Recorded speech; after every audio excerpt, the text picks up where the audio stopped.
经局党委研究决定，在市刑侦总队进行试点，将刑事侦查和技术紧密结合，形成一种新的工作模式。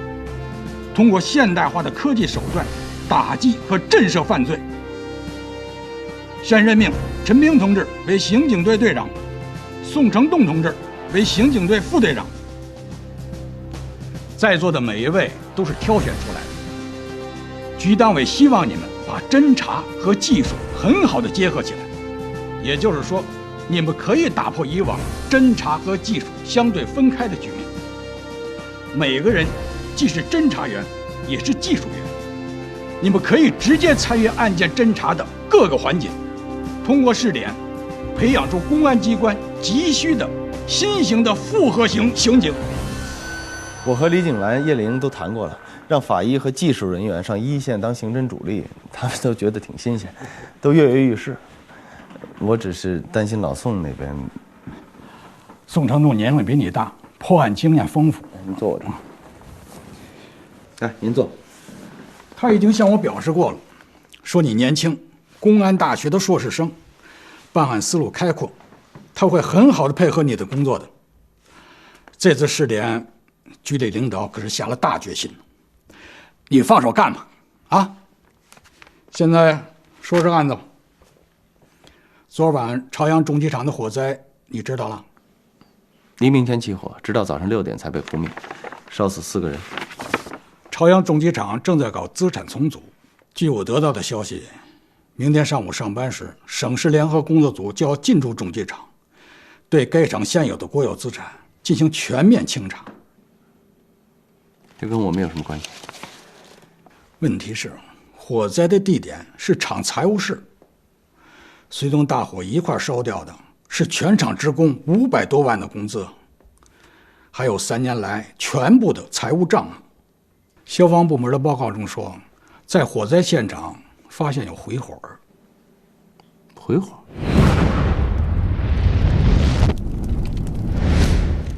这是消防术语，就是逆着风向往回烧的那种。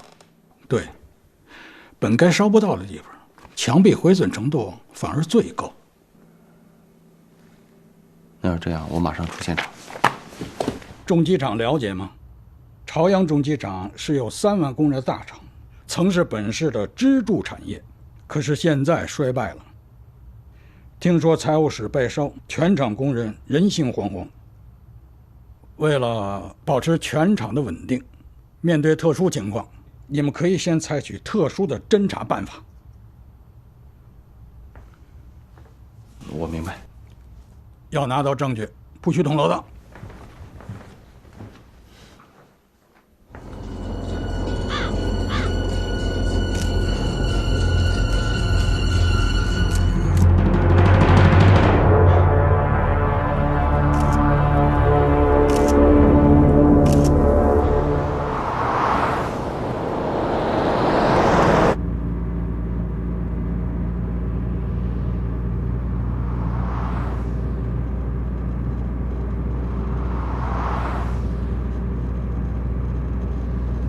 谢谢啊！啊，不客气，不客气。哎，你去水库玩啊？啊，对，你呢？哦，我一个朋友病，我去看看他。哎呀，你别说，坐这个豪华巴士啊，还真是比开车舒服多了。哎，以后真可以常来玩啊。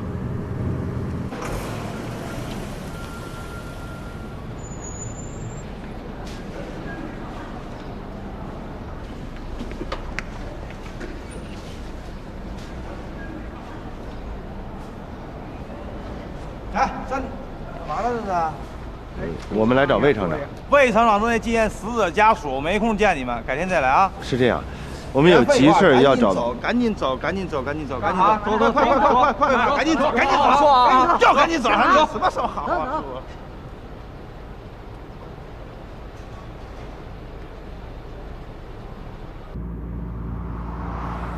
这是我的名片。雅线电脑公司李云龙，总经理。啊，是，我们公司啊专门代理这个便携潮包电脑。你可以打电话团体、个人都可以优惠。哎，你看这个电脑只有3公斤沉，你要是开车呀，还可以这个电话上网呢，哎，还有卫星频道。啊，对不起啊。喂，哎，宋队。哦，我现在在去水库的大巴上。哎，我今天休息。突发事件是吧？那好吧，就这样。请问您是从事什么行业的？警察。哦，我没别的意思。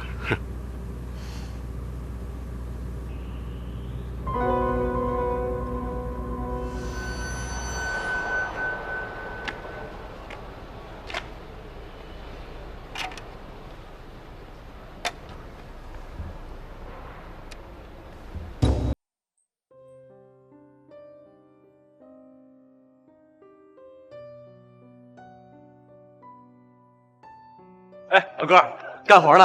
清理财务室去。哦，清理财务室。新来的吗？新来的，办公室才下来。得罪老板了啊！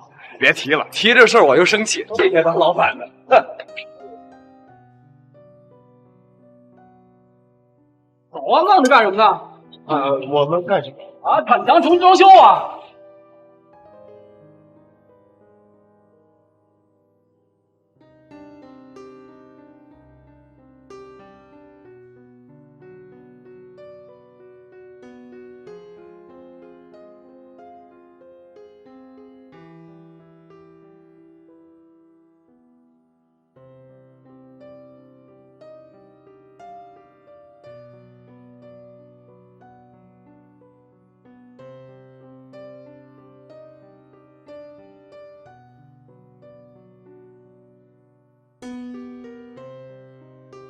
闪开！闪开！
闪开！怎么装那么慢呀？知道了，快点，赶紧的！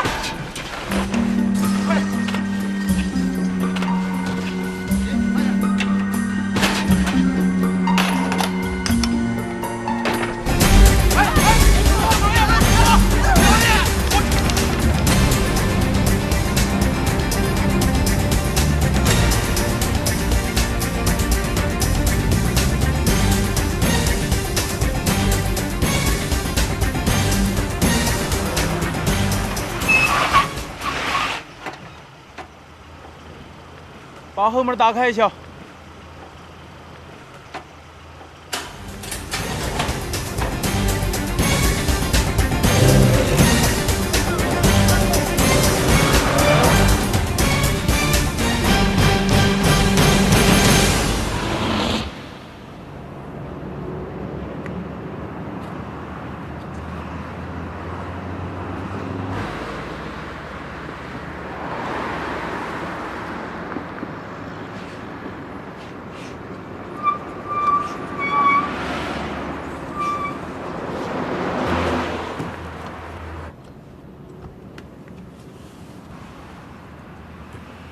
怎么回事？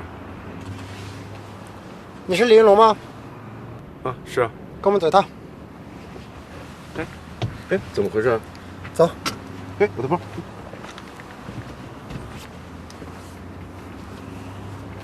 哎，怎么回事？这是？啊？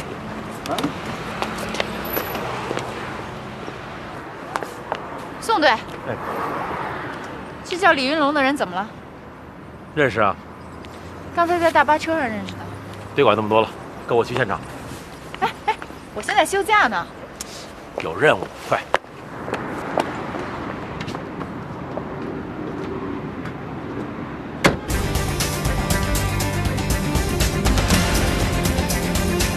来，你马上带人进场。这是场外温楼，他们在破坏现场，再晚就来不及了。好。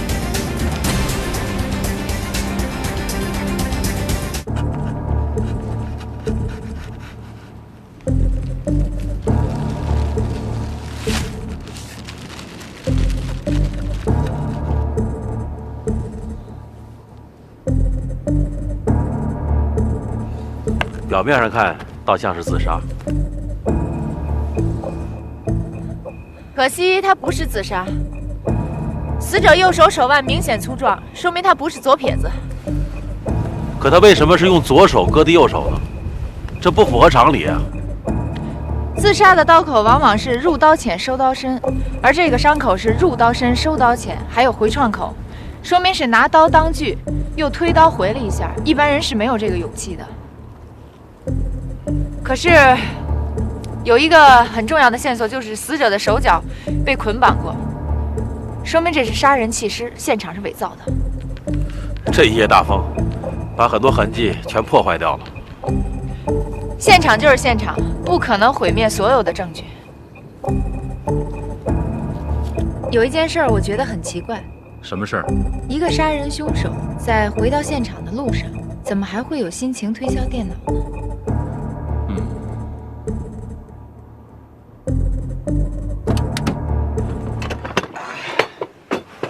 怎么样？这是我们成功截获回来的战利品。这都密车垃圾啊！这里面有重要的证据，大家一起动手，慢慢找，像过筛子一样，一定要找到咱们需要的东西。这里边会不会有毒气弹？这万一爆炸了怎么办呀？叶玲，准备丙酮。好，马上。韩烈，要把纸张、木头、金属分开单放。记住，只准用手，不准用工具。陈队，刘局，请你上去一下。好。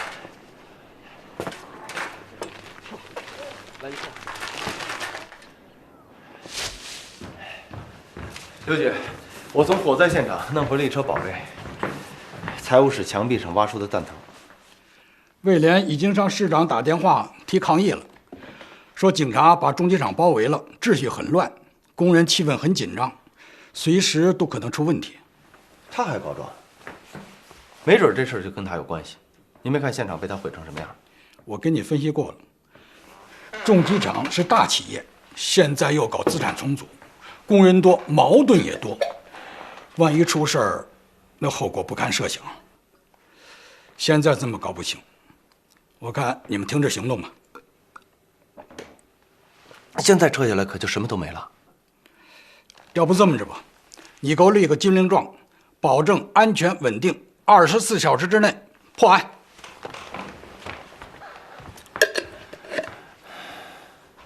又立军令状。死者范大山，男性，35岁，个体经销商，因失血过多而死。死者的手脚有明显被捆绑的痕迹，四肢部位有不同程度的淤青，相信死前曾有过激烈的挣扎。通过对死者身上所沾泥土和案发现场所采的泥土样本做比较，酸碱性不同，推测有第二现场，或者是第三现场。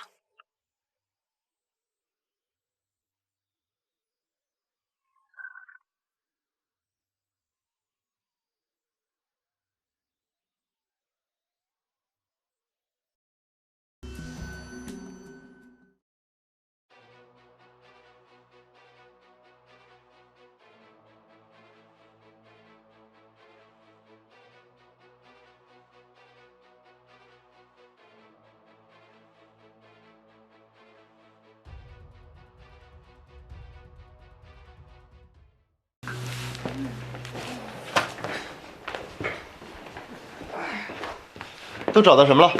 陈队来了，找到了5.4手枪和56杠1冲锋枪的弹头和子弹。好啊。哎，军队，我的。啊，闹钟齿轮、金属线。这帮人疯了。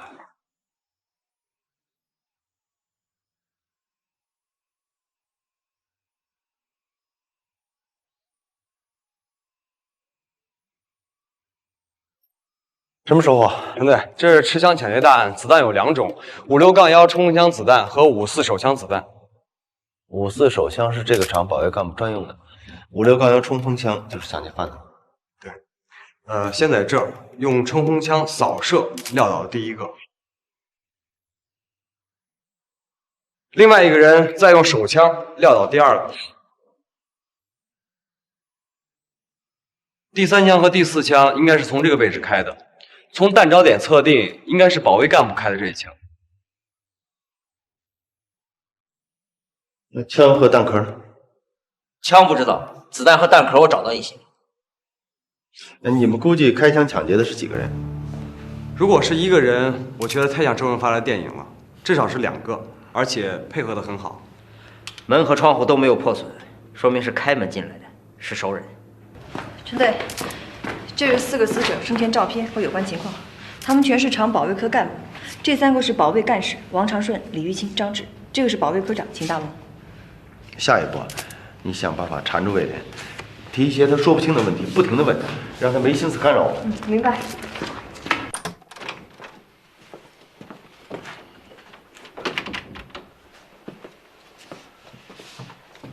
续点水吧。哦，不用了，不用了。知道找你来干什么吗？啊，知道。哦，不是，不太知道。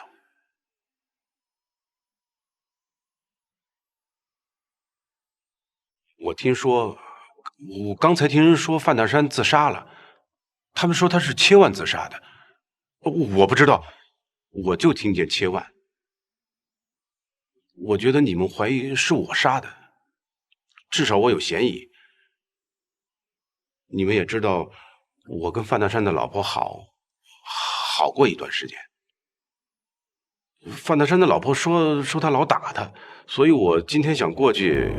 说和一下，真的，我有老婆、孩子，我有家庭，我有事业，我杀他干嘛呀？你们，没人说是你杀的，你紧张什么？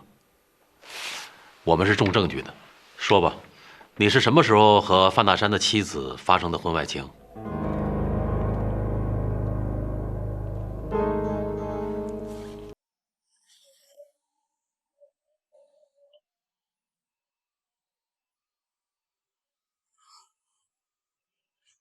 我真不敢相信，他敢死。他是要报复我，报复我和老李。他窝囊，临死了还往别人身上泼屎。我和老李好上了，他都知道。我们都好了3年了，我要他离婚，他不离，生意做不好。 每天喝醉了，回来就打我。他给老李做经销商，借老李的钱。我和老李有这层关系，没法向他要。他是个废人。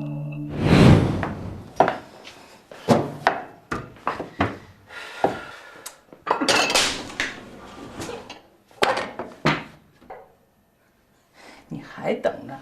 李云龙他不会来找你了，他身边有新人了。干什么？干嘛你？打我！你打我！你敢打我！你！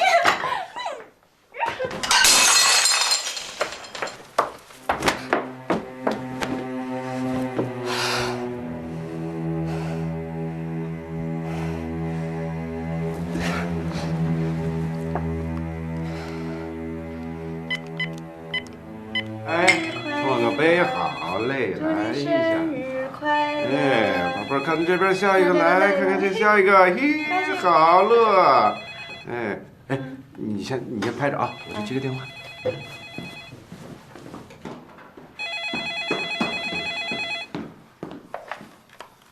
喂，美美啊！哎呀，你哭什么呀？行了行了，求你了，别闹了啊！哎，什么新人啊？胡说！这样吧，明天我过去啊。现在风沙太大了，路上不好开车啊。哦，是不是啊？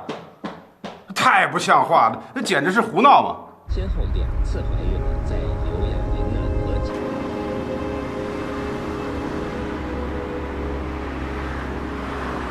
吴小雨身体和心理创伤，而且更令他心痛的是，刘亚云与别的女子有染的消息呢，也不断的传到。大哥，玩吗？那么在已经成熟的11月呢，刘亚云呢以上来吧，外边挺冷的。和为由啊，坚持要求吴小雨分手。那么这个时候呢，吴小雨呢也觉得强扭的瓜呀不甜。这天可真冷，大哥你真好心。令吴小雨怎么也没有大哥，去你那儿还是去我那儿？他却发现呢自己又不用了，你陪我聊会儿天，我一会儿送你回家。钱我照样给你。你是说，你就跟他聊了2个小时，就把他送回去了？是，我就是太空虚，我对不住我的家庭。可是我要是不在外边混2个小时，我老婆肯定会怀疑那个电话。我对不住他们。好了，你回去跟他们说吧。这个小姐住什么地方？能给你作证吗？我不知道，我送她到了半路，她要下车去拉生意，我就放她走了。这么说，昨晚你独自在外3个小时，没有证人？是，啊，不，你们一定要查清楚啊！我可是清白的。叶良，可以做索普分析了。正在做。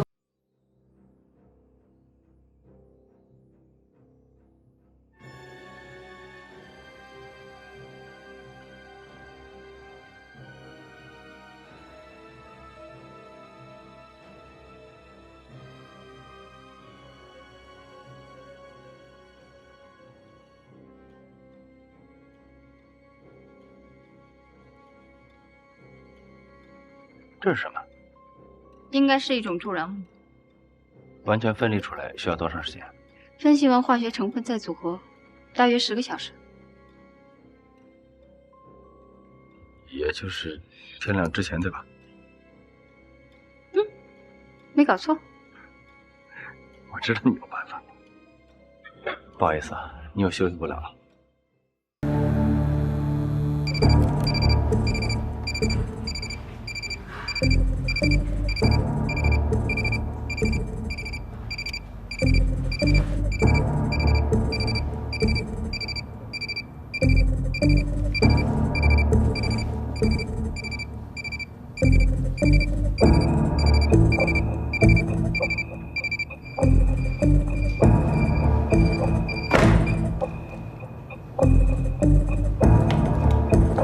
车里发现的和死者指甲缝中的是同一种物质。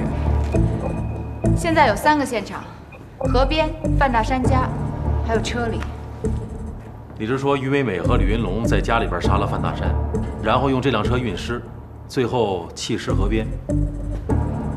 可是葛万用的刀和范大山的衣服在哪儿呢？还应该有一个现场。大哥，尸检完成了吗？24小时之后尸体就要火化了。反正也已经火化过一遍了。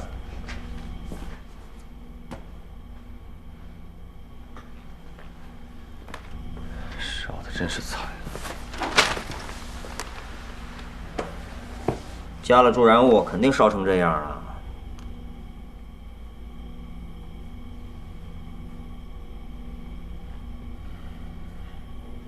哪天的报纸？昨天的。一点线索都没有。就是有个人高2公分。什么高？我是说跟他的档案比啊，他高出2公分。2公分？你是说？死的不是他，是另外一个人，但是谁，我还不知道。那你还坐着看报纸啊？还不赶快把这个死者当成重点去调查？韩丽早去了，电话说马上就回来，我正等他呢。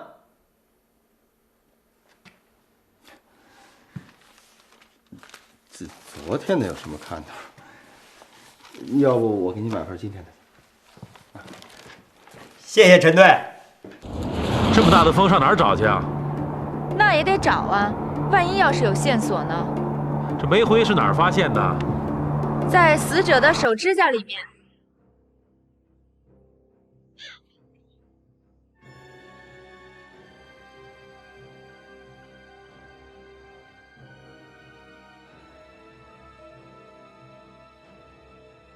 宋队，没针儿。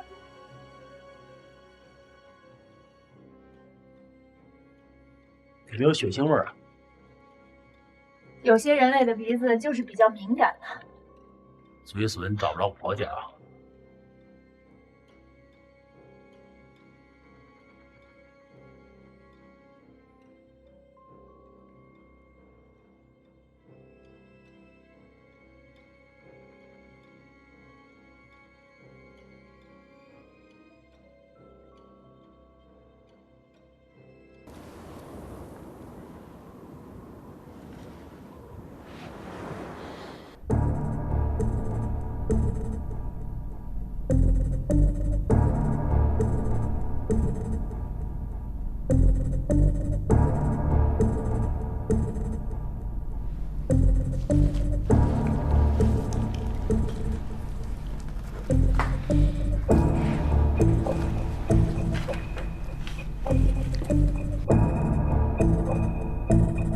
对燃烧残余物品进行鉴定分离的结果，得出的结论是一种以铝热剂为主要成分组成的爆炸物，其中包括有铝屑、金属氧化铁、镁的混合物。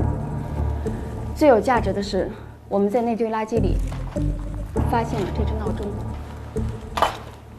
还有金属线。根据这些物证，我们可以断定，这是一次蓄意谋杀。土炸弹的制作非常成功，因为焚尸是爆炸的主要目的，所以炸弹成分以助燃物居多。另外，在焚烧后遗留的垃圾中看不到任何钱币以及财政用品，就这些。我们查看了现场地面证据，死者的位置被变动了。从墙上的弹痕来判断，杀人凶手应该是2个人，先灭口，后用炸弹焚物炸毁现场。案发现场遭到了2次破坏。另外还有个疑点。什么疑点？我们找到了保卫干部的枪，枪里面打出了2发子弹，其中1发找不到了。后来我们在一具尸体的颅骨中找到了这发子弹。这具尸体很奇怪，比体检报告高出2公分，而且左眼右眼各中1枪。虽然都是5.44式手枪子弹，但是它们出自不同的2把枪。这个人是谁，目前尚未查清。就这些，都是乱线头啊！我觉得现在主要是缺条线，只要找到了这条线，整个案子就能够拎起来。有一点我没说清啊，下面重点去查那个中了2枪的人到底是谁。可时间没了呀，大家工作1天了，成绩很大，再有1天准能完成。但是专案组明天就要进场了，我压了1天，压不了第2天。现在也只能这样了，希望大家理解。好，散会。现在你听好了，第一，我们在范大山身上发现了你车子座位上的纤维；第二，在捆绑范大山的绳子上发现了你的指纹；第三，昨天晚上你独自外出，不是3个小时，而是整整4个半小时。如果从我们这儿到你们家，可以开2个来回。同志，我没算时间。不要再纠缠了，我们希望你给我们一个满意的解释。同志，我是冤枉的呀！没人冤枉你，证据都在，你不承认也能定你的罪。我想听你解释，不想听你喊冤。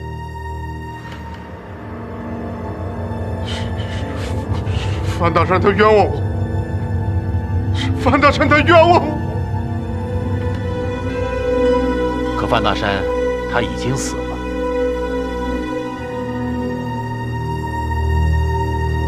我知道他要拖我死，我本来就不想活了，死就一块死吧。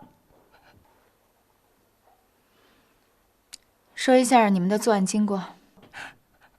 我们没有杀人。在证据确凿的情况下，否认只有增加你的罪责。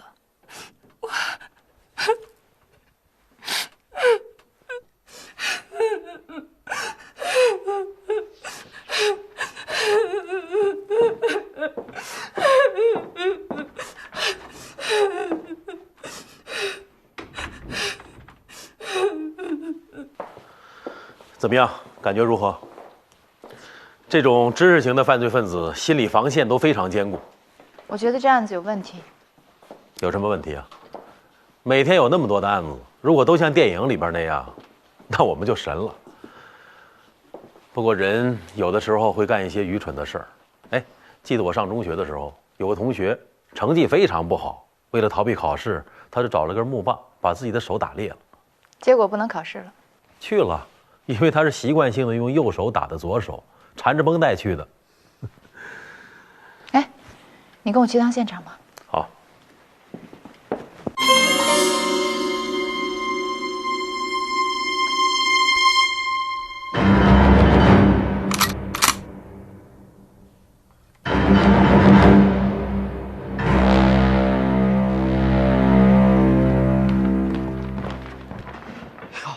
陈队，您这是干嘛呢？这专案组还没来呢。陈队，你可别想不开啊！要不怎么说人的智慧存在差距呢？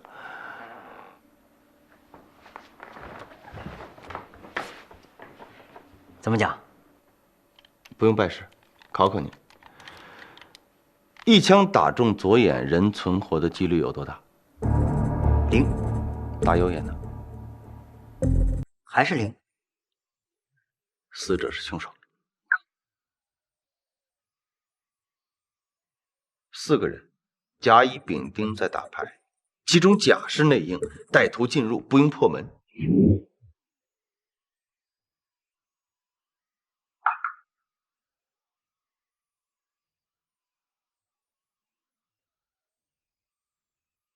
进来的人突然开枪。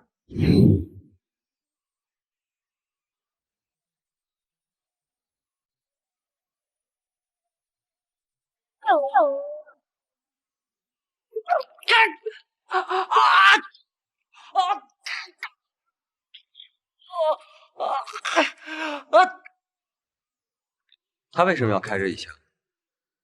这才是问题所在。既然是计划好的焚尸灭迹，一定跟这个有关系。焚尸就是为了灭迹。可如果死者的右眼有什么残疾，所以凶手怕暴露他的身份，才往他的右眼开了一枪。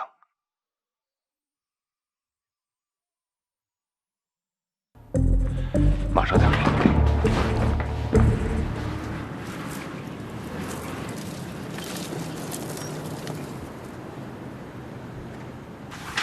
范大山耍我们。谁？范大山？他不是死了吗？我差点让他给骗了，这也太合情合理了吧？跟教科书一样，这是阴谋。咱们这么推理：家里杀人，小屋里藏衣服、凶器，河边弃尸。范大山的尸体指引的道路都有问题。什么问题？范大山的家里我查过了，没有血迹，可以解释用衣服捂上了。李云龙的车里查过，也没有血迹，可以解释他清理过了。可是小屋里却有，这不是很奇怪吗？这没什么奇怪的，他把血衣藏在小屋的时候渗出来的。你说一个人的血能流多久？家里、车上都没有，可是到了小屋里却有了。他是血浸而死，那血呢？被犯罪分子清理了，或者渗到土里边了，都有可能。下车吧。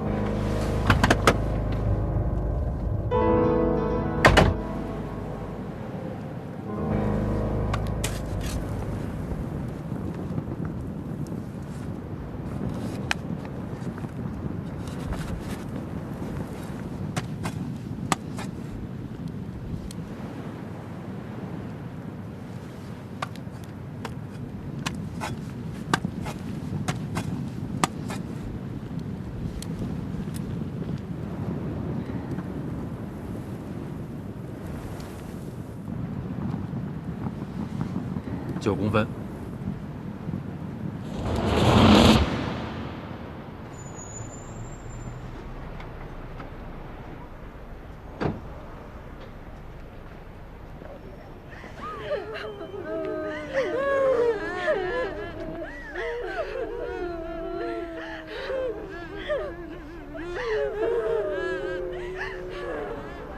师傅，他们怎么回事啊？这不天不亮就来了。缠着厂长不让走，嫌抚慰金少，这厂里哪有钱呀？职工工资都没着落。再说这新老板一来，恐怕大伙儿都得下岗了。那咱们这儿有没有一个眼睛受了伤的残疾人呢？问这干嘛？我们是警察，还是为了着火的事儿？哎，有，财务科的出纳马有福，人称独耳龙。他人呢？跑了。咱这厂要垮。很多人都走了，听说他上深圳发财去了。这小子别看眼睛不好使，这路可真野。他什么时候跑的？昨天，听说是火灾之前走的。哎，他眼睛是怎么瞎的？大学毕业上厂子实习，开冲床让铁锹给打的，那玩意儿跟子弹似的，要不是及时手术，那双眼全废了。他在厂里跟谁关系最好？这位。那可是魏厂长的红人。那秦大龙呢？他不是也很红吗？秦科长，哎，他在火灾中被烧死了，这事儿你们不知道？这资产重组啊，我一个人说了不算，这都是市里省里领导们定的，我只是执行。我们都不会。到时候您还当厂长啊？嗨，一朝天子一朝臣，那都是人家的事儿了。我们是来通知您，可以让家属去认领遗体了。查出什么问题了吗？没有，我们担心认领的时候出现什么意外的局面，所以想请厂里最好是你亲自带家属过去。好，我去。哼，跟我们玩这手啊？哪手？这还不明白？头上中了2枪的这具尸体。就是马有福，他对外号称去了深圳，实际上正是这场持枪抢劫的主谋之一。他的同伙就是财务科长秦大龙。马有福被那个保安干部一枪打中左眼，狡猾的秦大龙又朝他本来就残疾的右眼开了1枪，让人误以为死去的马有福就是秦大龙。然后秦大龙便撒汽油焚尸灭迹，借尸还魂，逃之夭夭。而这一切背后的主谋就是厂长魏廉。怎么样？就这呀？我现在最想知道的是，秦大龙到底在哪儿？排除假象后，我们又来到了案发现场，在死者的腕下发现了9公分深的渗血泥土。经过反复试验，一个正常人的全部血量，以当地泥土的渗透程度，最多也只有11公分左右，所以可以确定。这是一个做出他杀假象，用以诬陷他人的自杀案例。范大山先是故意在李云龙的车上留下自己内衣的纤维，然后用从李云龙家里偷来的绳子在自己的身上用力捆绑，留下痕迹，再用刀具割伤手腕自残。最后，他把绳子、刀具连同自己的衣服一起藏在那个废弃的房子内。做完了这一切，范大山血尽身亡。这个案子确实有点险，那天风很大，死者制造了很多假象，不停地误导我们。要不是李景兰专业好，说不定要误判。那是。景兰，你怎么了？案子破了，你不高兴啊？死者用自己的生命为代价去害人，我一直坚信死人是不说谎的。不管怎么认定，现场总是最诚实的，他总会留下强有力的证据。来，哎，这厂这事儿，哎，这一体都认完了，家属也走了，我还有这人。哎呀，我也不认识，不过他说他是你老朋友，非要见你不可。魏厂长，来，你的一个老朋友一直在等你。这我还有事儿。哎呀，马上就完。来，魏厂长，来，请过来。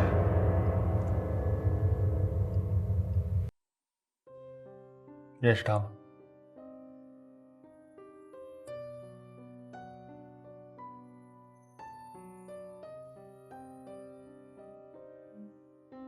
是秦大龙。怎么才2天没见就不认识了？